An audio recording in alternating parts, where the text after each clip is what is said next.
घेतलं जाणार नाही। शेतकऱ्यांना कर्ज मिळण्यातल्या ज्या अडचणी आहेत त्या दूर करण्याचा प्रयत्न केलेला आहे।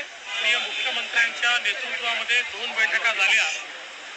एक स्टेट लेवल बँकर्स कमिटीची बैठक होती, दुसरी खरीप पूर्व हंगाम बैठक होती। या दोन्ही बैठकांमध्ये सविस्तर चर्चा झालेली आहे।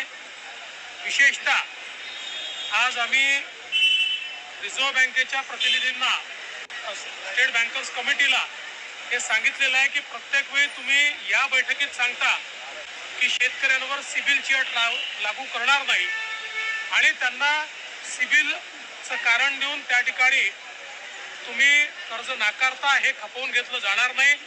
जे तुम्ही इथे सांगता तेच बँकांनी त्या ठिकाणी पाळलं पाहिजे आणि जर बँका अशा प्रकारे सिबिलची अट टाकणार असतील तर आम्ही त्यांच्यावर FIR दाखल करू आणि हे तुम्ही तुमच्या सगळ्या ब्रँचेसला कळवा असं स्पष्टपणे सांगितलेलं आहे।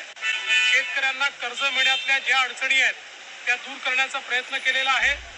खरीप पूर्व जी काही बैठक आहे या बैठकीच्या संदर्भात बियाण्यांची उपलब्धता, खतांची उपलब्धता, विशेषतः यावेळी प्रयत्न आहे की DAPचा वापर कमी होऊन त्या ठिकाणी नॅनो युरियाचा वापर वाढला पाहिजे, कारण जगभरामध्ये आता हळूहळू DAPची कमतरता ही भासते आहे आणि म्हणून तो देखील त्याच्यावर भर आपण देतो आहे। तोही प्रयत्न मोठ्या प्रमाणात चाललेला आहे आणि यासोबत वेगवेगळ्या प्रकारे शेतकऱ्यांना पीक विमा पूर्णपणे मिळाला पाहिजे त्याचा आढावा आम्ही घेतलेला आहे। कुठल्याही प्रकारची खरीपाच्या हंगामात त्यांना त्रास होऊ नये।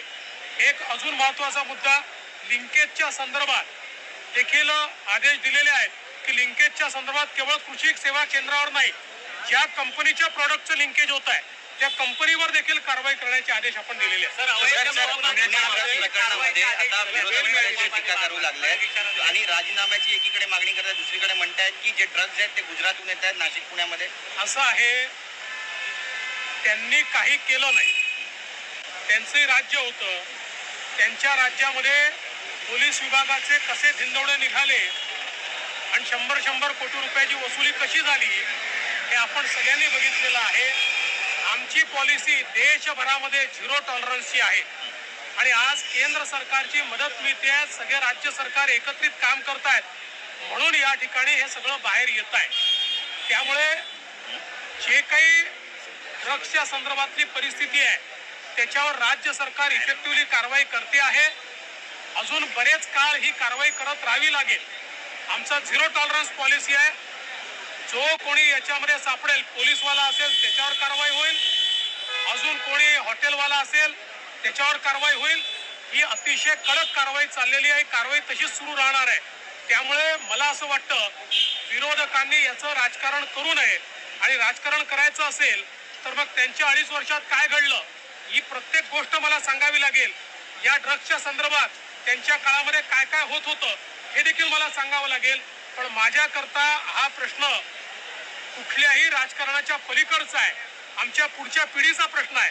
त्यामुळे याच्यावर राजकारण न करता राज्य सरकारने जी कठोर भूमिका घेतलेली आहे त्याचं स्वागत झालं पाहिजे।